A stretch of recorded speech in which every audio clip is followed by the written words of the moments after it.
नमस्कार साथियों, मैं पंकज सिंह एक बार फिर से आप सभी का स्वागत करता हूं अपने इस चैनल और application whistle with Pankaj Singh पर। साथियों, अभी जो हमने यूपी इंटीग्रेट का एमसीक्यूज वाला सीरीज जो लॉन्च किया है उसका ये पहला डेमो क्लास है। आप जानना चाहते थे कि इसका स्वरूप क्या होगा, क्या ये वन लाइनर होगा केवल, क्या ये थोड़ा डिटेल में होगा कि बहुत ज्यादा डिटेल में होगा, सीरियल से होगा। सारा चीज आप जानना चाहते थे, आपने बताया फोन के माध्यम से, मैसेजेस के माध्यम से। तो मैं आज क्लियर कर दूं साथियों, पहली बात कि ये सीरियल से होगा, किसी भी चैप्टर से लिया जाएगा तो उसी चैप्टर से सारा क्वेश्चन आंसर हल कराया जाएगा। ये ऊट पटांग कहीं से ऐसा नहीं है कि एक आपका मेजरमेंट्स हो गया तो एक एनाटॉमिक्स हो गया तो एक फिजियोलॉजिस्ट हो गया। नहीं, ये चैप्टर बाय चैप्टर होगा। ठीक, दूसरी बात बहुत डिटेल में होगा। जो ऑलरेडी आपने पढ़ा हुआ है मेरा थ्योरी क्लास एप्लीकेशन पर, उससे भी ज्यादा डिटेल में रहेगा। ठीक है, और सीरियल्स रहेगा, डिटेल में रहेगा काफी। ठीक, और दूसरी बात, जो क्वेश्चन आज का डेमो क्लास में मैं आपको कराने जा रहा हूं वो कहीं से फर्जी नहीं लिया गया है, वो 2018 का सॉल्व पेपर है। क्योंकि उसमें 120 क्वेश्चन आया था, फिजिकल एजुकेशन से 30 क्वेश्चन तो आपके जीके के रहते हैं। तो 120 में से 60-65 तो बहुत इजी होते, जनरली लोग कर लेते हैं या उन्होंने कर लिया था। थोड़ा सा स्ट्रक्चर इसका बढ़िया होता है यूपी टीजीटी से या और टीजीटी से। लेकिन उसमें से 50-60 क्वेश्चन ऐसे मैंने चुने हैं, प्रश्न है जिसमें दम था, दमदारी थी। उसको मैं आज क्वेश्चन आंसर के माध्यम से हल कराऊंगा। तो आप समझने का प्रयास करेंगे कि इसका स्ट्रक्चर क्या होगा, हमारे जितने क्लासेस आने वाले समय में होंगी उसका स्वरूप क्या होगा। साथियों, कई लोग आप लोग डाउट में हैं कि ऐसा तो नहीं कि वन लाइनर चाहे जहां से इधर उधर से आ गया। नहीं साथियों, जो भी होगा डिटेल में होगा। ठीक है तो आज चलते हम लोग हल करते हैं। सीरियल से अभी हल करने का मतलब नहीं है, क्योंकि अभी तो क्वेश्चन आंसर हल कराने जा रहे हैं 2018 का सॉल्व पेपर। ये थोड़ा नॉर्मल रहेगा, लेकिन जो हमारा सिलेबस के हिसाब से चलेगा, जो सीरियल चलेगा वो बड़ा डिटेल में होगा। फिर भी आप 3-4 क्लास में अंदाजा लगा लेंगे कि किस प्रकार का हमारा क्लास होगा। ठीक है, तो आज हम लोग चलते हैं फिजिकल एजुकेशन की जो क्लास रहा है, मतलब जो आया हुआ है 2018 में, उसका सॉल्व पेपर देखते हैं। ठीक है, मानव शरीर के किस कोशिकाओं को ट्रैफिक पुलिस के नाम से जाना जाता है। साथियों, पहली बात क्षमा चाहता हूं, ये टोटल हिंदी में हो गया है। पहला जो सेट है, पहला जो वीडियो मतलब है, वो पूरा हिंदी में हो गया है।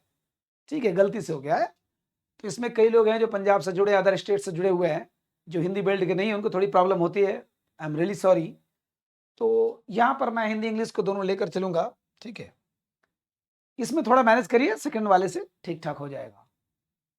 तो which organelles are called traffic police of cell, माने कोशिका के किस अंग को हम लोग ट्रैफिक पुलिस ऑफ सेल कहते हैं, माने ट्रैफिक पुलिस बोलते हैं। हम लोग जानते हैं ट्रैफिक पुलिस का काम क्या होता है, लोगों को आने देना, रोकना या जाने देना, यही काम होता है। तो कौन सा अंग सेल का ट्रैफिक पुलिस कहलाता है? तो जनरली हम लोग जानते हैं कि गोल्जी काय या गोल्जी बॉडी। ठीक है, गोल्जी बॉडी। इसका इटली के वैज्ञानिक कैमिलियो गोल्जी ने किया था 1899 में, उल्लू के सेल में ना, उल्लू आउल। ये जनरली एक कॉमन पीपल भी जानता है कि उल्लू में उन्होंने खोजा था क्या, गोल्जी बॉडी नामक एक ऐसा गोल्जी एपरेटस, माने एक ऐसी चीज, सेल के अंदर पाई जाने वाली हजारों चीजों में से एक चीज गोल्जी बॉडी। किसने खोजा था? कैमिलियो गोल्जी ने, इटली के ये थे खोजकर्ता। और इन्होंने 1899 में, ठीक है, जिस साल हमारे यहां मित्र मेला नामक संगठन का संगठन बना था, एक क्रांतिकारी संगठन बना था। किसने बनाया था? वीर सावरकर ने। फिलहाल तो गोल्जी बॉडी है ये जनरली। तो हम लोग देख लेते हैं कि जैसे मान लीजिए एक कोशिका है, ये छोटी छोटी चीजें कोशिका। तो जीव द्रव्य माने और कोशिका द्रव्य, देखिए ये न्यूक्लियस है, ये सेल है पूरा। तो इसमें जितनी भी चीजें हैं, आपका लाइसोसोम है, राइबोसोम है, एंडोप्लाज्मिक रेटिकुलम है, माइटोकॉन्ड्रिया, जितनी भी चीजें हैं, इसको हम लोग क्या बोलते हैं? साइटोप्लाज्म बोलते हैं, कोशिका द्रव्य बोलते हैं, साइटोप्लाज्म। कॉमन चीजें यहां पर इसके अंदर जो भी चीज है, इसको हम लोग न्यूक्लियोप्लाज्म बोलते हैं ना। न्यूक्लियस के अंदर न्यूक्लियोप्लाज्म माने केंद्रक द्रव्य, न्यूक्लियोप्लाज्म। और इसको दोनों को अगर मिला देंगे तो हम लोग उसको बोलेंगे प्रोटोप्लाज्म, माने जीव द्रव्य।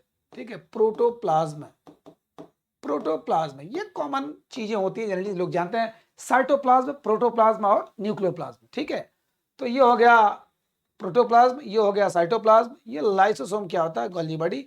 अब देखते हैं गोल्जी बॉडी का काम क्या होता है साथियों, फटाफट देखने का प्रयास करते हैं, क्योंकि इसका जब सीरियल से चलेगा उसको पढ़ाने का एक मजा ही और होगा, लेकिन यहां पर भी हमको देखना है डिटेल में। अब एक सेल हो गया, एक सेल में बहुत सी चीजें रहती हैं, तो ये आपका न्यूक्लियस हो गया, सारा कुछ आपका गुड़ा गणित यही करता है, इसी में आपका सब कुछ होता है, यहीं से उत्पत्ति होती है, सब कुछ होता है, यानी मेन सेंटर यही है। ठीक है, अब यहां पर आपको दो चीज समझना है, जैसे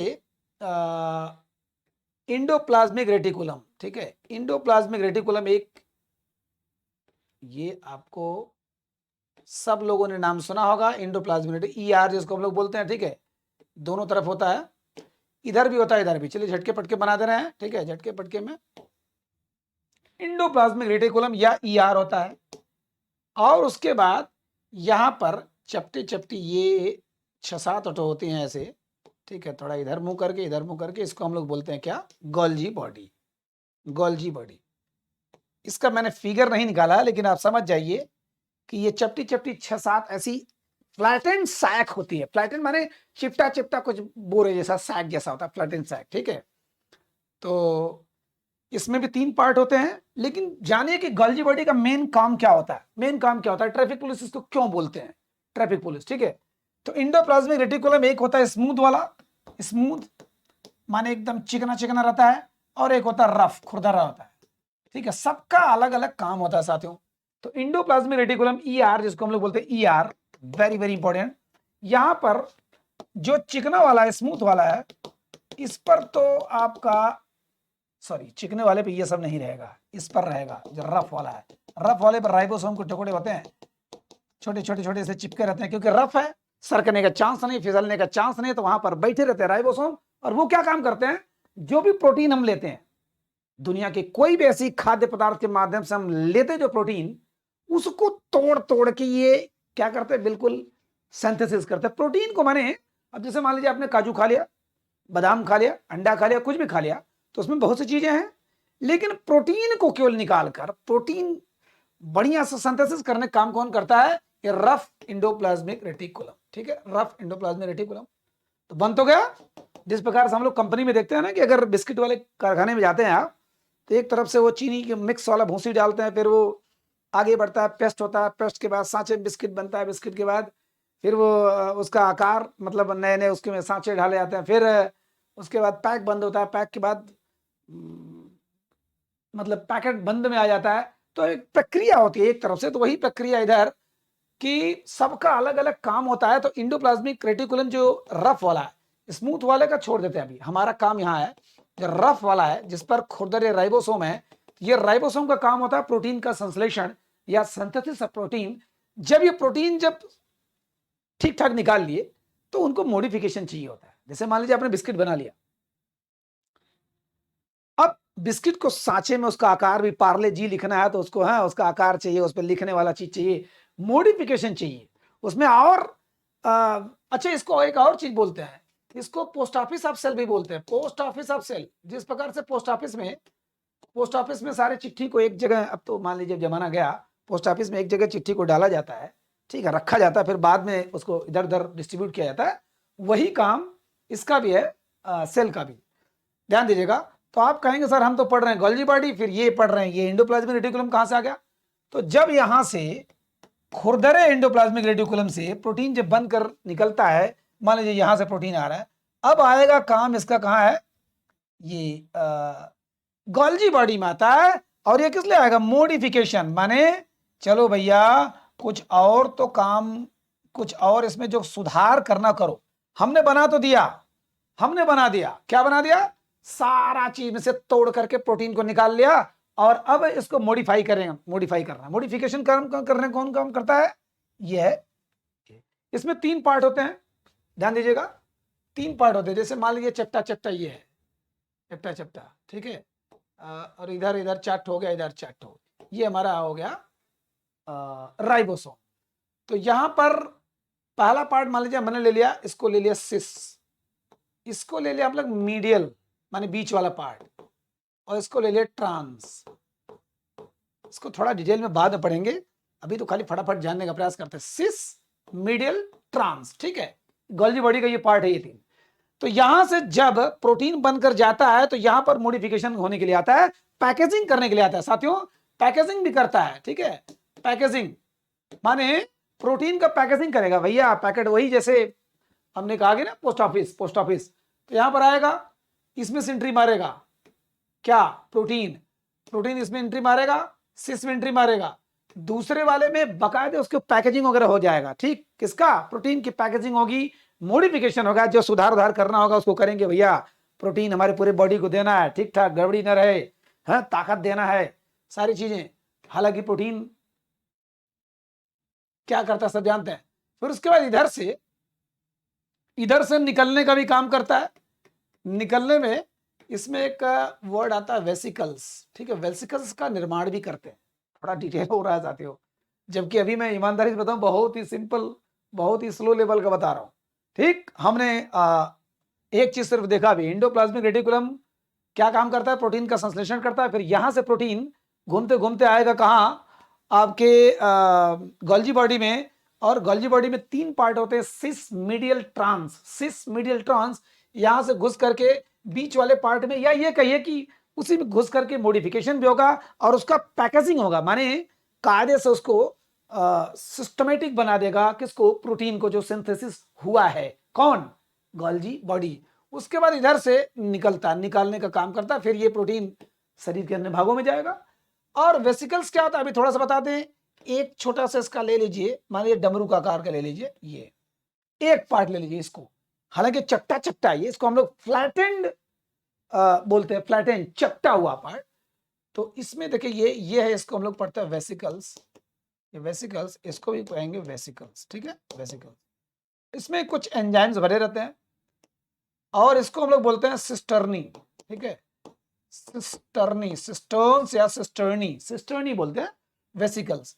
अब ये वेसिकल्स है, इसमें भी फ्लूइड है, बट इसमें देखिए मेन चीज जो भरा हुआ है, जो वो एंजाइम्स, और उस एंजाइम्स का काम होता है कुछ चीजें बनाना। ध्यान दीजिएगा, गोल्जी बॉडी कितनी चीजें काम कर रही है, गोल्जी बॉडी मॉडिफिकेशन कर रहा है प्रोटीन का, गोल्जी बॉडी पैकेजिंग कर रहा है प्रोटीन का, गोल्जी बॉडी एक ट्रैफिक पुलिस का काम कर रहा है, इधर से एंट्री कर रहा है, इधर से निकाल रहा है, इधर से एंट्री मार रहा है सिस से, इधर से ट्रांस से निकाल रहा है, ठीक है। गोल्जी बॉडी ट्रैफिक पुलिस का भी काम कर रहा है। और क्या काम करता है, दो चीजों का निर्माण भी करता है। इसमें जो चीज है ना, एंजाइम, एंजाइम और हार्मोन, जनरली लोग जानते, साथियों एक बार फिर से मैं दोहरा देना चाह रहा हूं, एंजाइम, हार्मोन, यह हमारे ग्लैंड से निकलते हैं, ठीक है। गांठ, हमारे शरीर में कुछ ग्रंथियां हैं, गांठ है, ग्लैंड से अंदर है, और वहां पर उसमें कुछ जूस रहता है, ठीक है, कुछ ऐसा चीज होता है जिस पर दबाव पड़ने से निकलता है, उसमें से कुछ रस टाइप, जूस टाइप निकलता है। तो एक तो ऐसा होता है जिसमें नलिकाएं लगी हुई हैं, खूब नलिकाएं लगी हुई है, जैसे मान लीजिए ये है ग्रंथि, ठीक है, ये ग्रंथि, नलिकाएं, नलिकाओं के माध्यम से बाहर निकलेगा। और एक वो होता है कि कोई नलिका नहीं लगी रहती है ग्रंथि, ग्लैंड में, तुरंत आप अगर उस पर दबाव पड़ता है तो यहां से पूरा निकल जाएगा, जो रस निकल जाएगा।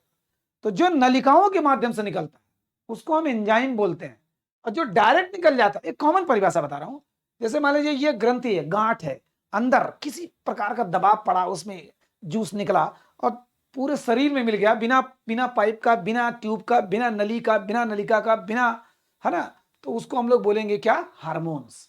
और जो नलिकाओं से द्वारा निकलता है, जो हजारों करोड़ों अरबों नलिकाओं के माध्यम से बाहर निकलता है, बाहर निकलता है, ये तो अंदर एक मिल जाता है, उसको हम लोग एंजाइम बोलते हैं। जैसे आंसू, आंख के अंदर एक अश्रु ग्रंथि है जो स्वेटिंग ग्लैंड्स है, उस पर जैसे मान लीजिए आपने कुछ ऐसा भाव विवल चीज देखा, आपने बिल्कुल एकदम एकदम उस पर दबाव पड़ा, रोने गाने वाली मूवी देखा, उस पर दबाव पड़ा ग्लैंड पर, तो दबाव पड़ा तो कुछ ना कुछ जूस निकलेगा, तो वो करोड़ों पाइप तार लगे हुए हमारी आंखों में, ठीक है, उसके बाद निकलता है, आंसू के रूप में निकलता है। सेम सेम पसीना हो गया बाहर, सब अरबों खरबों सब पाइप लगे हुए हैं, जब टेम्परेचर ज्यादा होता है तो अपने आप फेंकने लगता है। उसी प्रकार लार है, जिसको हम लोग बोलते हैं सलाइवा ग्लैंड्स, लार ग्रंथि में जब दबाव पड़ता है, जब कोई चीज खाने वाली चीज हम लोग देखते हैं और तरसते हैं, उसके बाद उसमें दबाव पड़ता है तो वो फेंकता है, जूस फेंकता है, ठीक है, तो हम लार निकलता है वो तो पाइप के माध्यम से हो गया, वो एंजाइम हो गया। और जो डायरेक्ट उसमें हार्मोन हो गया, तो हम लोग यहाँ एंजाइम पढ़ रहे हैं, इसमें एंजाइम है, जो एंजाइम ये वेसिकल्स में जो भरा हुआ है, वेसिकल्स कौन बनाता है? यही बनाता है, नए नए वेसिकल्स को भी बनाता है। और एक पार्ट मैंने लिया तो एक वेसिकल्स है इधर, एक इधर, डमरू के आकार का। इसमें दो चीज ये बनाता है। क्या बनाता है? पहला लाइसोसोम, हिंदी में लिख दे रहा हूं लाइसोसोम। सोचिए ये क्वेश्चन में इतना टाइम लग जा रहा है, जबकि मैंने ऐसा सोचा नहीं था। लाइसोसोम और दूसरा है एक्रोसोम, ठीक है, एक्रोसोम। एक्रोसोम साथी अगर दिमाग में होगा पहले के क्लासेस का, जिन्होंने मेरा पहले देखा हुआ है या आप ऑलरेडी जानते हो, तो समझ जाएंगे कि लाइसोसोम क्या होता है। ये सुसाइडल बैग होता है। लाइसोसोम माने आत्महत्या की थैली। ये कौन बनाता कौन है? लाइसोसोम ये डस्टबिन इसको बोलते हैं हम लोग, कि भाई जितनी मरी हुई कोशिकाएं हैं, चिचकी पिचकी कोशिकाएं हैं, बिना काम के कोशिकाएं हैं, इसके अंदर एक हाइड्रोलिटिक एसिड होता है ना, उसके अंदर वो चीज जो होती है जो डस्टबिन का काम करता है, सड़े गले को सबको पचा के खा जाता है, पी जाता है। लाइसोसोम आत्महत्या की थैली, इसको हम लोग जानते हैं, सुसाइडल बैग, ठीक है। इसके बारे में डिटेल में पढ़ेंगे सेल वाले चैप्टर में। और दूसरा एक्रोसोम। एक्रोसोम ये होता है टिप, जिसको बोलते हैं हम लोग, आपके स्पर्म्स का, शुक्राणु का टिप जो होता है, ठीक है, टिप, ये टिप। ये टिप अगर ना होता तो सोचिए नई उत्पत्ति कैसे होती। कौन बनाता है? ये गोल्जी बॉडी। गोल्जी बॉडी बनाता है दो चीज, लाइसोसोम एक्रोसोम, लाइसोसोम एक्रोसोम, ठीक है। और वेसिकल्स तो बनाता ही है। अब ये क्या काम करता है कि चूंकि हमको पता है कि महिला में अंडाणु होता है, पुरुष का ये जो जब जाता है ये शुक्राणु माने स्पर्म्स, तो ये अगर ना होता, सोचिए अगर ये ना होता, धक्का नहीं मारता जैसे एरो की तरह है ना, तो ये जो इसका वॉल होता है, जो अंडाणु का, सबसे बड़ी कोशिका होती है साथियों, मनुष्य की सबसे बड़ी कोशिका अंडाणु होती है। तो ये वुमेन के जो एग में अगर ये ना होता, ये टिप ना होता, एक्रोसोम ना होता, तो लाइसिस नहीं होता, तोड़ने का काम नहीं करता। और जब तक यहाँ तोड़ेगा नहीं, अंदर जब तक नहीं आएगा ये, तब तक फिर निषेचित नहीं होगा, नई जनन नहीं होगा, नया उत्पत्ति नहीं होगी, ठीक है। तो माने एक्रोसोम का बड़ा काम होता है नए संतान की उत्पत्ति में, ठीक। तो और इस एक्रोसोम का निर्माण कौन करता है? आपका ये गोल्जी बॉडी। गोल्जी बॉडी कितना काम है, ठीक है, पहला क्वेश्चन। चलो दूसरा लेते हैं। सूची एक को दो सुमेलित कीजिए था, सोचे हाँ ये मतलब ये फ्लैट वो करिए। चलिए, सिग्मॉइड बोन, पहले इनको देख लेते हैं तीनों को। Short bone, flat bone, irregular bone. Irregular bone माने जो कि बिल्कुल रेगुलर ना हो, थोड़ा आड़ा तिरछा हो। फ्लैट बोन माने जो थोड़े चपटे चपटे फ्लैट टाइप हो, फ्लैट हो, ठीक है, चपटे चपटे हो। और शार्ट बोन माने जो छोटी छोटी हड्डियां हो।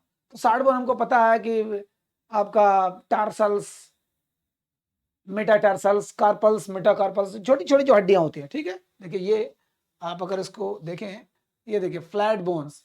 तो फ्लैट बोन्स में क्या क्या? स्कैपुला है आपका, जो कंधे वाले देखिए चिपका चिपका है। स्टर्नम देखिए, ये जो बीच वाले स्टर्नम वो भी चिपटा है। और आपका जो रिब्स है देखिए, वो भी चिपटा चिपटा माने फ्लैट टाइप है ये रिब्स है। हिप बोन, हिप बोन देखिए ये भी चिपटा चिपटा है, हिप बोन। ये सब आपका फ्लैट बोन हो गया। तो आपको सम्मिलित करना है तो जैसे भी कर दीजिए। और दूसरी बात, इरेगुलर बोन।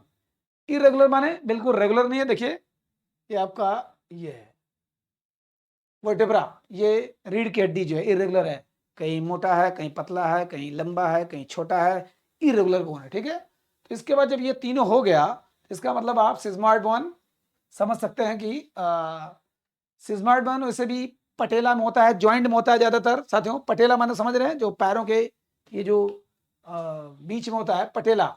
तो यहाँ पर आप लगा लेंगे सिग्मॉइड बोन कहाँ हो गया? पटेला में। शार्ट बोन कार्पल सही है, कार्पल या टार्सल में। फ्लैट बोन स्कैपुला में। इरेगुलर बोन टार्सल में। हाँ, तो इसमें कौन सा गलत है? ये इरेगुलर बोन, ये irregular bone. Tarsal irregular bone नहीं है, ये शार्ट बोन है। तो यहाँ पर क्या होना चाहिए? इरेगुलर बोन में वर्टेब्रा, ठीक है, या रीढ़ की हड्डी, रीढ़ की हड्डी, ठीक। ये तो बड़े आराम से समझ में आ गया। फ्लैट बोन चिपटा बोन, शार्ट बोन छोटे छोटे बोन। शार्ट बोन में देख लीजिए एक बार, ये देखिए आपका, ये देखिए साइड बोन, ठीक है, देखिए छोटे छोटे बोन है ये आपका, कार्पल्स और टार्सल्स, पैर वाली हड्डियां छोटी छोटी और हाथ वाली हड्डियां छोटी छोटी, ये है देखिए। मैंने एप्लीकेशन वाले क्लास में जो थ्योरी क्लास है उसमें बहुत डिटेल में पूरे एक हड्डी का नाम सही पूरा बताया, इसमें भी बताऊंगा, पर अभी इतना जानिए कि जितना जानने लायक है, ठीक है। चलिए, प्रोटेक्शन, प्रोट्रैक्शन एंड रिट्रैक्शन, इसको सब लोग जानो। प्रो, प्रो माने जैसे हम लोग आईफोन 14 प्रो, प्रो माने क्या होता है, बहुत फैलता है, देखिए प्रो, प्रो माने होता है ना कि कुछ नया चीज, कुछ फैलने वाली चीज, कुछ बड़ी चीज, इसमें अगर गड़बड़ी होता है तो जब हम ऐसे करते हैं, प्रो जब फैल रहा है ये कंधा, प्रोट्रैक्शन फिर retraction, protraction retraction, protraction retraction, ठीक है। तो इसमें क्या है, नितंब माने आपके हिप बोन में नहीं, कंधे के जोड़ में, बिल्कुल बिल्कुल कंधे में है, कोहनी में हो नहीं सकता, घुटने में, नी में हो नहीं सकता, एल्बो में हो नहीं सकता, तो कंधे के में, कंधे दूसरा सही होगा इसका, ठीक है। दूसरा, ये क्वेश्चन में कोई दम नहीं था ज्यादा। अब आता है, अस्थि में कौन सा लवण सबसे अधिक पाया जाता है, which salt is found in the bones, अस्थि में माने बोन्स में कौन सी साल्ट पाई, कौन सा नमक पाया था हड्डियों में, देख लेते हैं। मैग्नीशियम क्लोराइड तो बिल्कुल कहीं से आपने नाम भी नहीं सुना है कि ये कोई नमक है, ठीक है। कैल्शियम फास्फेट, इसको देख लेते हैं पहले, कैल्शियम फास्फेट, क्या सोडियम क्लोराइड, क्या ये नमक है, तो नमक का मेन सूत्र, क्या ये पाया जाता है, बिल्कुल नहीं। कैल्शियम कार्बोनेट CaCO3, आपने इसको भी सुना होगा, ये तो बिल्कुल नहीं है कि नहीं हड्डी में पाया जाता, मेन है क्या, कैल्शियम फास्फेट। इसमें बोन्स के स्ट्रक्चर में देख लेंगे, बट यहां पर ज्यादा कुछ पढ़ने लायक नहीं है, ठीक है। मैग्नीशियम क्लोराइड तो बिल्कुल आप नाम ही मत लीजिए कि ये कहीं से अस्थि में पाया जाता है। कौन सा लवण सबसे अधिक पाया जाता है, पाने के लिए तो मान लीजिए ठीक है कई चीजें पाई जाती हैं, लेकिन सर्वाधिक कैल्शियम फास्फेट, कैल्शियम फास्फेट पाया जाता है। सोडियम क्लोराइड तो अब वैसे कहेंगे तो चारों कुछ ना कुछ कहीं ना कहीं पाया जाता है हड्डियों में, ठीक, लेकिन सबसे अधिक क्या पाया जाता है, कैल्शियम फास्फेट, ठीक है। ये भी नमक है, वैसे भी आप हड्डी कभी चबाए होंगे अगर, तो थोड़ा नमकीन जरूर लगता है, ठीक है। चलिए नेक्स्ट, वह पेशी जो सिर को घुमाती है, ध्यान दीजिएगा, वह पेशी, वह मसल पेशी है विच रोटेट्स द हेड, ऐसी मांसपेशी है ना, those muscles which rotate the neck, गर्दन को जो घुमाती है, ठीक। अब गर्दन को या सर को घुमाती है, देखो कौन कौन सा है इसमें, स्टर्नोक्लेडोमास्टॉइड, शायद नाम सुना होगा आपने, स्प्लेनियस कैपिटस, लांगिसिमस कैपिटस, उपयुक्त सभी, कौन कौन है, तो ये सभी है, तीन का तीनों है, बस उसमें देख लीजिए, देखिए आपको फिगर में देख लेंगे तो जल्दी याद होगा, देखिए पहले पहले इसको देख लीजिए, ये देखिए पहला, ये देखिए अगर ये मांसपेशी ना हो तो ये घूमेगा कहां से, ये मांसपेशी कितना बड़ा काम करता है, ये स्टर्नोक्लेडोमास्टॉइड, देखिए स्टर्नोक्लेडोमास्टॉइड, स्टर्नोक्लेडोमास्टॉइड, ये मांसपेशी हमारी घुमाती है गर्दन को या सर को, जो भी कहिए। अब आता है स्प्लेनियस कैपिटस, देखिए इधर, ये देखिए स्प्लेनियस कैपिटस, स्प्लेनियस कैपिटस, देखिए ये है आपकी, ये वाली जो मांसपेशी है स्प्लेनियस कैपिटस, ये वाली मांसपेशी, ये भी पक्का घुमाएगी, कहीं न कहीं से गर्दन को घुमाएगी, ठीक है। और आपका लांगिसिमस कैपिटस, देखिए लांगिसिमस कैपिटस, ये देखिए इधर वाला में, माने इतना नाम सुने रहिए कम से कम। अब सोचिए 2018 में आया था, 2023-24 में इसका स्ट्रक्चर क्या होगा, तो कौन कौन सा हो गया, स्प्लेनियस कैपिटस, लांगिसिमस कैपिटस, ठीक है, और उसके बाद स्टर्नोक्लेडोमास्टॉइड, ठीक है, ये तीनों ही सर को घुमाती है, ठीक है। अब आता है काफ पिंडली का वैज्ञानिक नाम क्या, काफ पिंडली, आप काफ मांसपेशी आप जानते ही होंगे कि जो फुटबॉल खिलाड़ी होते हैं उनका ये जो जो पैर का हिस्सा होता है, ये तो ये जो है ना बड़ा गजब का होता है बीच में, लोग कहते हैं कि बाप रे बाप क्या जबरदस्त खिलाड़ी लग रहा है, उसका मोटा मोटा काफ जो पिंडली होती है, ठीक है। तो काफ पिंडली का नाम क्या है, ज्यादातर आपने सुना होगा गैस्ट्रोनीमियस से काफ पिंडली है। अब trapezius, pectoralis major, biceps, biceps सब जानते हैं, पेक्टोरिस मेजर, इसमें कौन सीने का है, कौन छाती पीठ का है? पेक्टोरलिस मेजर और ट्रेपेजियस। ट्रेपेजियस आपको फिगर दिखा दे रहा हूं, सबसे आसान हो जाएगा, ठीक है। देखिए पेक्टोरलिस मेजर, ये सैकड़ों बार सवाल में आ चुका है। सीने की जो मांसपेशी होती है पेक्टोरलिस मेजर, पेक्टोरलिस मेजर देखिए सीना, आगे का सीना पेक्टोरलिस मेजर, माइनर भी होता है बट पेक्टोरलिस मेजर। इधर देखिए ट्रेपेजियस, जो पीठ वाला होता है, ट्रेपेजियस ये वाला आकार का जो पीठ का, पीठ में तो कई मांसपेशी हैं, ठीक है, तो पीठ का ट्रेपेजियस, देखिए ट्रेपेजियस, ये ट्रेपेजियस पीठ का, तो पेक्टोरलिस मेजर ट्रेपेजियस। इसमें भी आप देख सकते हैं, देखिए ये पेक्टोरलिस मेजर, पेक्टोरलिस मेजर, और इसमें आपको जाने लगेगा पेक्टोरलिस मेजर मसल। माइनर भी होता है, रोम्बाइड माइनर, रोम्बाइड मेजर। इधर देखिए, ये देखिए डेल्टाइड, ये वाला डेल्टाइड, इसी बारे में देख लेते हैं। पेक्टोरलिस मेजर सीने का, बाइसेप्स तो सभी लोग जानते हो, ट्राइसेप्स पीछे वाला, ठीक। तो आपका सवाल क्या था, काफ पिंडली का वैज्ञानिक नाम क्या है? गैस्ट्रोनीमियस। देखिए इधर, अब उसको ये देखिए, ये है गैस्ट्रोनीमियस। गैस्ट्रोनीमियस मसल, ये जो काफ पिंडली जो बड़ी बड़ी होती है, काफ पिंडली, गैस्ट्रोनीमियस मसल। काफ पिंडली का वैज्ञानिक नाम क्या है आपका? गैस्ट्रोनीमियस। ट्रेपेजियस पीठ की मांसपेशी, पेक्टोरलिस मेजर सीने की मांसपेशी, बाइसेप्स आपका ये भुजाओं की मांसपेशी, ठीक है, biceps triceps, pectoralis major, trapezius, gastrocnemius. Gastrocnemius माने काफ पिंडली, काफ की मांसपेशी जो होती है, ठीक है। अब आता है अस्थि मांसपेशी की संकुचनशील इकाई। ये बहुत लंबा चैप्टर है साथियों, इसको 60 में आज बताने का प्रयास करता हूं,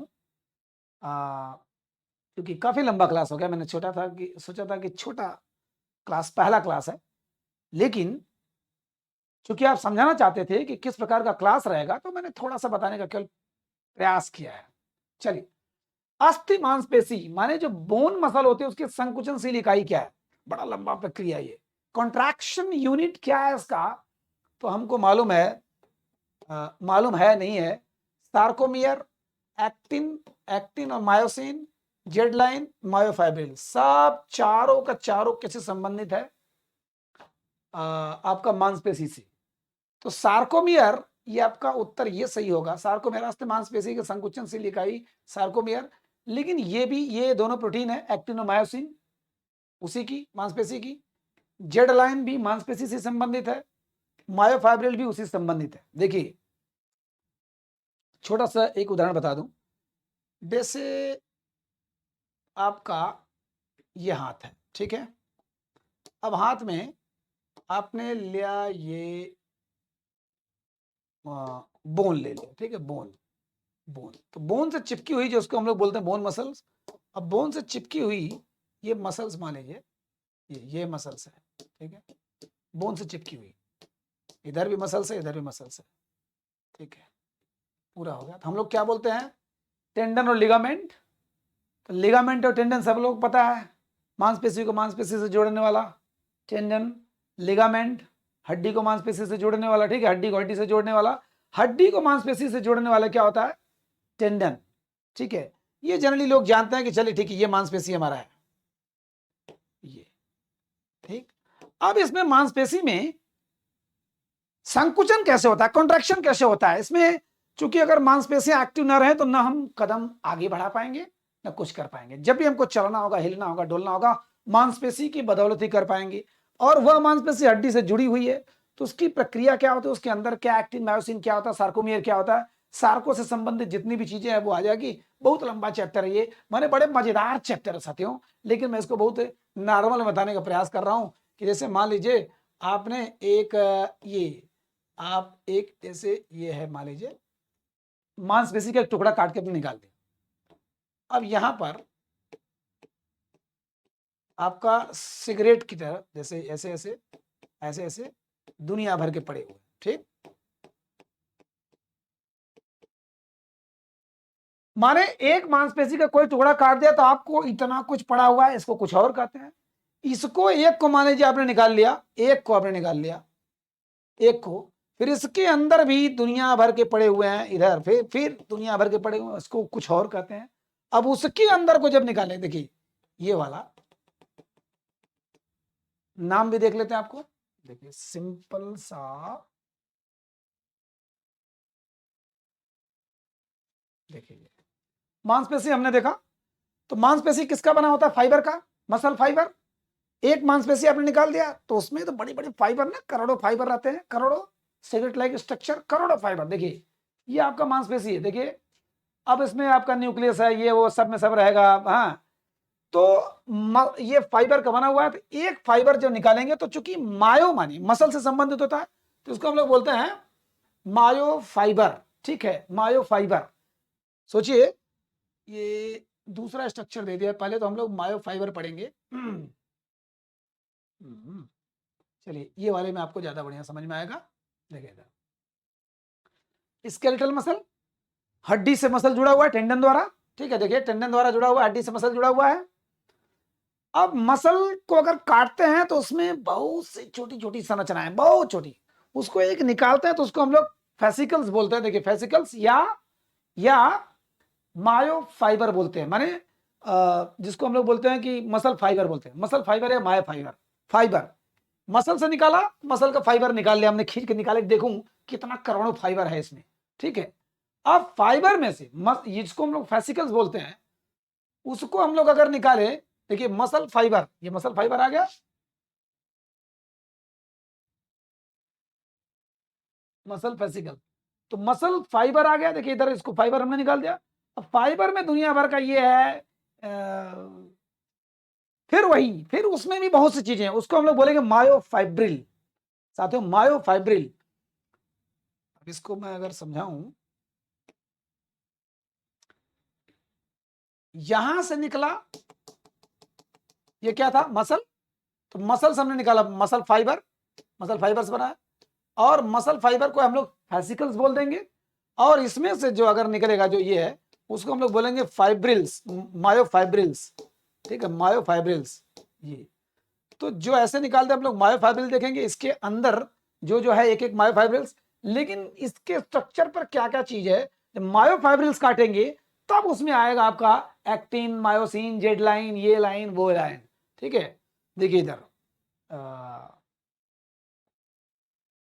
ये देखिए, ये आपका, बढ़िया से इसको देख लेते हैं। इसको जब से मैं अपने हाथ से नहीं बनाऊंगा तब से आपको मजा नहीं आएगा साथियों। चारों चीज ध्यान दीजिएगा, इसी से संबंधित है। किससे? मसल से, टेंडन से, आपका बोन मसल से। कौन कौन? Z line, sarcomere, actin, myosin, और एक क्या था? मायोफाइब्रिल। Myofibril, myofibre. मायोफाइबर माने जैसे कोई भी चीज हम लोग देखते हैं, जैसे ये है, अब ये अगर मान लीजिए अगर इसको अंदर से निकालें तो कितने लाखों फाइबर हो गए, उसको एक तागा निकाल लेते हैं मायो फाइबर को। फिर उस तागे में से अगर फिर देख रहे हैं उसमें करोड़ों तागा है, उसके अंदर से निकालते हैं तो मायो फाइब्रिल हो गया। अब उस मायो फाइब्रिल के अंदर बहुत सी चीजें हैं साथियों, बहुत सी चीजें हैं। उस मायो फाइब्रिल के अंदर का या ऊपर का स्ट्रक्चर देखिए, अब यहाँ ये है, ये देखिए क्या है आपका, ये देखिए मायोफाइब्रिल। अब ये एक निकला हुआ है, इसके ऊपर का स्ट्रक्चर हम लोग पढ़ना है, थोड़ा सा पढ़ना है कि क्या होता है सार्कोमियर, या क्या होता है एक्टिन और मायोसिन। हल्का सा आपको बता दूं, देखिए तो हमने क्या निकाल लिया, मायोफाइब्रिल निकाल लिया हमने। ठीक है, एक मान लीजिए इसको मायोफाइब्रिल निकाल लिया, इसको मायोफाइब्रिल। ठीक, मसल से क्या बना? मसल फाइबर या फेसिकल्स। मसल फाइबर से निकाला, क्या निकला उसमें? मायोफाइब्रिल्स। अब मायोफाइब्रिल के अंदर क्या क्या चीज देखते हैं हम लोग, यहां पर जैसे एक डब्बा टाइप, ऐसे जेड टाइप ऐसे बना हुआ है, कुछ खाने बने हुए हैं। एक मायोफाइब्रिल से ध्यान दीजिएगा, ये ऐसे जेड लाइन बने हुए हैं। ठीक, इसको हम लोग बोलेंगे जेड लाइन। जेड लाइन माने ये भी संबंधित हो गया। ये भी किससे संबंधित है? मांसपेशी से संबंधित है, लेकिन संकुचन से लिखा है उसकी दूसरी है, क्या है वो? सार्कोमियर। अब जो इसके और इसके बीच को, इसको बीच को हम लोग क्या बोलेंगे? सार्कोमियर। ठीक है, सार्कोमियर बोलेंगे। माने मायोफाइब्रिल के अंदर एक हमने निकाल लिया, एक मायोफाइब्रिल निकाला, तो उसके ऊपर दुनिया भर का लेयर और लगा हुआ है, वो जो मेम्ब्रेन है वो सब छोड़ दीजिए, उसमें भी सारे स्ट्रक्चर है जो सेल में जो होता है उसको छोड़िए। बस हम जान रहे हैं कि एक ऐसे ऐसे जेड लाइन ऐसे पड़ा हुआ है, तो खाने खाने जो बटे हुए उस खाने को हम लोग बोलते हैं सार्कोमियर। सार्कोमियर ये हो गया, हमने देख लिया। अब इसके अंदर साथियों, इसके अंदर दुनिया भर के पतले पतले भी होते हैं। देखिए इधर, ये पतले पतले धागे जैसी संरचना होती है, पतले पतले, इसको हम लोग बोलते हैं थिन फिलामेंट। माने दो फिलामेंट होती है, इसको बोलते हैं पतला फिलामेंट, थिन फिलामेंट, ठीक। और यहीं पर खूब मोटा मोटा रहेगा, ठीक। यहाँ पर खूब मोटा मोटा इसमें थोड़ा चढ़ा रहेगा, इसको ऊपर चढ़ा रहेगा क्योंकि ये गुंडा है, मोटा है। तो यही स्ट्रक्चर सेम सेम इसमें भी रहेगा, यही स्ट्रक्चर इसमें भी रहेगा। और इनको बांधने के लिए, इसको हम लोग डिटेल में पढ़ेंगे, इसको बांधने के लिए बीच में कुछ कनेक्टिव टिश्यू रहेगा, इसको भी और इसको भी। तो ये जो पतला वाला है, पतला वाला जो है, इसको हम लोग बोलेंगे एक्टिन, ठीक है, एक्टिन, एक्टिन। और जो थिक माने मोटा, मोटा फिलामेंट है, फिलामेंट माने तंतु, जो थिक फिलामेंट है उसको हम लोग बोलेंगे मायोसिन, एक्टिन मायोसिन, ठीक है, एक्टिन मायोसिन। ये एक प्रोटीन है, बहुत बड़ा काम करता है। मसल का ये काम है साथियों। तो मसल को जब हम लोगों ने काटा तो उसमें से निकला, मतलब मसल को काट के निकाले मसल फाइबर या फेसिकल्स, मसल फाइबर में से निकाला तो मायोफाइब्रस निकला, मायो और पतला निकला। उस मायोफाइब्रिल को हम लोग देख रहे हैं, तो उसके अंदर जेड लाइन भी है, उसके अंदर सार्कोमियर भी है, उसके अंदर थिन माने पतला जो तंतु है उसको हम लोग बोलेंगे एक्टिन, और जो मोटा तंतु है उसको बोलेंगे मायोसिन। अब इसका स्ट्रक्चर बाद में पढ़ेंगे, हमको नीट की तैयारी नहीं करनी है, लेकिन फिर भी इसको पूरा डिटेल में जब पढ़ेंगे, इसका पूरा स्ट्रक्चर कैसे ये संकुचित होता है मांसपेशी, उसमें एक्टिन मायोसिन का क्या योगदान है। ये एक्टिन देखिए, ये मोटा वाला मायोसिन और ये वाला एक्टिन, पतला वाला जो पतला है वो एक्टिन। जबकि हम लोग जानते हैं कि पतले लोग बहुत ज्यादा एक्टिव होते हैं, तो पतला वाला एक्टिन और ये वाला मायोसिन, ठीक है। तो ये हमारा सवाल मेरे ख्याल से अस्थि मांसपेशी के संकुचनशील इकाई क्या है, सार्कोमियर। सार्कोमियर क्या है, खाना है, बायोफाइब्रिल का छोटे छोटे खाने हैं, छोटे छोटे बॉक्सेस हैं। और ये क्या है, जेड लाइन है, माने जेड लाइन भी इसी संबंधित है, यम लाइन भी इसी संबंधित है, इसी में यम लाइन भी होता है साथियों, और उसको हम लोग पढ़ेंगे, ठीक है। यम लाइन भी आ गया तो जान लीजिए वो आपका बोन मसल्स की जो कंट्रैक्शन यूनिट है उसी से संबंधित कुछ ना कुछ है, ठीक। अब देखिए, अगर इसमें देखते हैं आप, शायद समझ जाए, देखिए इधर थिन, जो ये जो थिन है एक्टिन फिलामेंट, और जो पतले पतले देखिए ये पतले पतले हैं, और इसको जेड डिस्क बोलते हैं, एच जेड। और ये जो मोटे मोटे हैं, देखिए मोटे मोटे, इसको थिक या मायोसिन बोलते हैं, ठीक, मायोसिन। और उसके ऊपर बहुत सी चीजें होती है, ए बैंड बी बैंड, ये आपको जानने की जरूरत नहीं है, पर इतना जाने कि अगर आपका जेड लाइन आ जाता है, एम लाइन आ जाता है, ए बैंड आई बैंड या सार्कोमियर आ जाता है, एक्टिन मायोसिन आ जाता है, मायोफाइब्रिल आ जाता है, मायोफाइबर आ जाता है, फेसिकल्स आ जाता है, ये सारी चीज मांसपेशी से जुड़ी हुई है, ठीक है, मांसपेशी से जुड़ी हुई है। चलिए 7 क्वेश्चन हो गया। मेटाबॉलिज्म का संबंध किससे संबंधित है, मेटाबॉलिज्म का संबंध किससे है, आपको पता है। हम लोग जब खाएंगे, मान लीजिए हमने रोटी खाया, चावल खाया, मैंगो आम खाया, कुछ भी खाया, तो मुंह पहले दांत काटेगा, फिर जीभ चुबलाएगा, थोड़ा उसको लसोर बनाएगा, फिर यहाँ आएगा, फिर पेट में मरम्मत कुचम्मत तोड़ फोड़ ये वो होगा, फिर हाथों से कैसे, फिर हाथों में जाकर के छोटी हाथ में उसकी सारी कुटाई मरम सब होगा। अब छोटी हाथों में से जितना कुछ हो गया सब लेना शुरू करेंगे, प्रोटीन कहीं, विटामिन कहीं, कहीं कुछ, कहीं कुछ, कहीं कैल्शियम, कहीं सोडियम, कहीं जो जिसमें जो रहेगा निकलना शुरू होगा। तो इसी को हम लोग बोलते हैं चयापचय क्रिया, मेटाबॉलिज्म। माने किससे संबंधित है, पाचन तंत्र से है मेटाबॉलिज्म का संबंध। ये ब्लड सर्कुलेटरी सिस्टम से नहीं है, स्केलेटल सिस्टम से नहीं है, रेस्पिरेटरी सिस्टम से नहीं है, ये डाइजेस्टिव सिस्टम से है, डाइजेशन है मेटाबॉलिज्म, ठीक है। इसको भी डिटेल में खूब देखेंगे, क्योंकि ये जब तक डाइजेस्टिव सिस्टम पढ़ते नहीं तब तक समझ में नहीं आता। हमने थ्योरी वाले क्लास में 4-5 पूरा लगभग 50-50 मिनट का क्लास है, तब जाकर डाइजेस्टिव सिस्टम क्लियर हुआ है। इसमें भी क्वेश्चन आंसर के माध्यम से सब करेंगे, और उसमें थोड़ा और आसान हो जाएगा। जैसे हमने कह दिया कि ये HCl क्या होता है, केवल उसी का बैकग्राउंड देखेंगे तो और आसानी से समझ में हमको आ जाएगा, ठीक है। चलिए, सीलियक रोग किस विटामिन की कमी से होता है साथियों, ये बड़ा गजब का चीज है। आज दुनिया बड़ी तेजी से आगे बढ़ रही है, लेकिन बहुत दिनों से जो यूरोपियन कंट्री, अमेरिकन कंट्री हैं, उन्होंने हमको चेताया हुआ है कि गेहूं, जैसे हम लोग चावल को समझते हैं कि शुगर उगर का बहुत बड़ा रीजन है, हमारे रोग का बहुत बड़ा कारण चावल है, लेकिन नहीं साथियों, आज के समय में अगर सही देखा जाए तो गेहूं, जौ और आपका ये राई है ना, ये बहुत ही खतरनाक हो चुका है। खास करके गेहूं, जो उसमें ग्लूटेन पाया जाता है, ग्लूटेन नामक जो तत्व पाया जाता है, ये बहुत ही खतरनाक हो चुका है। ये पूरे आंत सिस्टम को, डाइजेस्टिव सिस्टम को डैमेज कर देता है, हमारे पूरे सिस्टम को डैमेज कर देता है, खास करके पाचन तंत्र को। ठीक है, तो आजकल इसीलिए गेहूं का प्रचलन कम होता जा रहा है। लोग जई खा रहे हैं, जौ खा रहे हैं, चना का रोटी खा रहे हैं, खास करके जो वेस्टर्न जो कंट्रीज है। लेकिन हमारे यहाँ गेहूं गेहूं खाते रहो, ताकत होगा।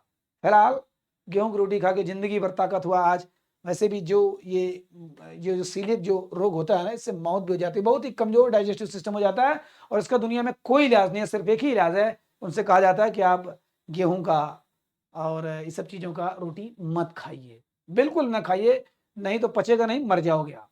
ठीक है, इतना एलर्जिक हो जाता है, इतना एलर्जिक हो जाता है गेहूं, राई, जो ये सब है। ठीक, जौ नहीं, जौ नहीं।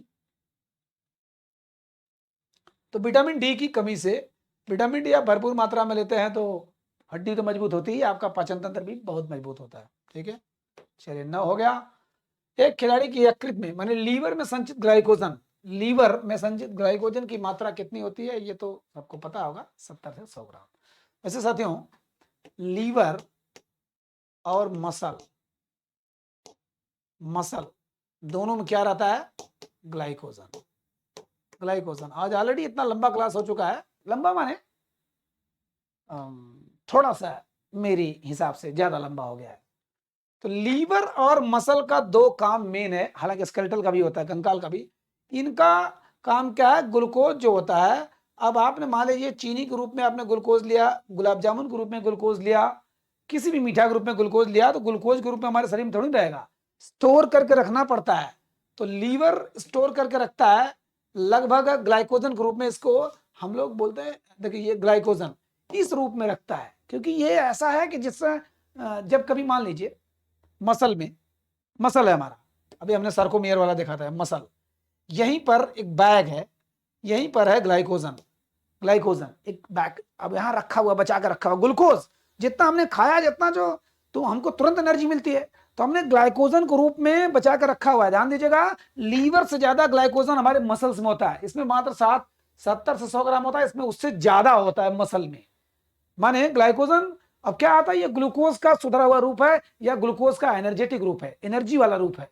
ठीक, अब जैसे मान लीजिए आपको, आप दौड़ रहे हैं, आपकी एनर्जी कम हो गई, आपको तुरंत क्या चाहिए, ऊर्जा चाहिए, एटीपी चाहिए, उसके लिए ऑक्सीजन चाहिए। माने ये तो मसल तो बड़ा गजब होता है, ऑक्सीजन को भी स्टोर करके रखता है, बड़ा चालू है। लेकिन मान के चले आपको ऊर्जा चाहिए, एटीपी चाहिए, आपको तुरंत चाहिए, और आपको नहीं मिल पा रहा है नेचर से, आपने तुरंत लिया, मान लीजिए ग्लूकोज ले लिया, लेकिन इतनी जल्दी एनर्जी तुरंत देगी, जाते ही आपको नसों में खून दौड़ने लगेगा। तब वो क्या काम करता है, यहां से मसल से, ठीक है, मसल से कहेगा भैया ग्लाइकोजन आ जाओ आ जाओ, इसी समय के लिए तो आपको बचा के रखा गया था। तो ग्लाइकोजन, ठीक है, तो ग्लाइकोजन कहाँ रहता है, मसल्स में और लीवर में, मसल्स में, स्पेशली बोन्स में भी रहता है, लेकिन मेन लीवर और मसल्स में। ठीक, तो एक खिलाड़ी के लीवर में संचित ग्लाइकोजन की मात्रा होती है 70 से 100 ग्राम। सोचिए, 70 से 100 ग्राम ग्लूकोज नहीं है, ग्लाइकोजन है। माने हम 1 किलो बादाम खा रहे हैं तो उसमें कितना प्रोटीन है, मान लीजिए इतना प्रोटीन है, 1 किलो इतना है, प्रोटीन इतना है, तो ये बन के रखा हुआ तैयार है, तो तुरंत ऊर्जा देगा ना, तो ग्लाइकोजन तुरंत ऊर्जा देता है। ठीक है, नेक्स्ट, शरीर के अनिवार्य अमीनो अम्ल कौन सा होता है, इस पर हम डिटेल चर्चा करेंगे कि अमीनो एसिड क्या होता है। अमीनो अम्ल शरीर के लिए लगभग 20 बड़े अनिवार्य होते हैं, उसमें से 9 बहुत ही पॉजिटिव माने जाते हैं, और 11 लगभग, देखिए एसेंशियल, नॉन एसेंशियल, माने आवश्यक है, ये बहुत ही आवश्यक है, नॉन एसेंशियल में ये सब चीजें हैं। तो आपको सवाल क्या पूछा है, शरीर के लिए अनिवार्य माने एसेंशियल अमीनो अम्ल कौन सा है, तो आपको पूरा 9 रटना पड़ेगा। 9 रटते हैं, ये 9 आपको देखिए, हिस्टिडाइन, ये आइसोल्यूसिन, ल्यूसिन, लाइसिन। अब देखिए ये लाइसिन है, लाइसिन, तो इसमें क्या क्या दिया हुआ है कि ग्लाइसिन, टायरोसिन, लाइसिन, सेरिन। अब इसमें से कौन कौन सा मैच कर रहा है, देखिए इसमें वाले में आपका लाइसिन है। अब देखते हैं तीनों है कि नहीं, ग्लाइसिन, टायरोसिन सेरीन। अब देखिए ये है ग्लाइसिन, आपका टायरोसिन और सेरीन। देखिए ये माने नॉन एसेंशियल ये है, टायरोसिन सेरीन ग्लाइसिन। इसका मतलब एसेंशियल में ये है, तो यहाँ पे क्या शरीर के लिए अनिवार्य एमिनो अम्ल कौन सा है, लाइसिन है। ये वाला आपका सही हो जाएगा। तो आपको 9 याद करना पड़ेगा, मैं याद करवा दूंगा, बिल्कुल याद करवा दूंगा। अभी ध्यान दीजिएगा, हिस्टिडीन, आइसोल्यूसिन, ल्यूसिन, लाइसिन। अब आइसोल्यूसिन, ल्यूसिन, लाइसिन ये तो ये। अब मेथियोनिन। अब ये जितना नाम है इसको केवल एसेंशियल में नाम याद कर लीजिएगा बस, ठीक है।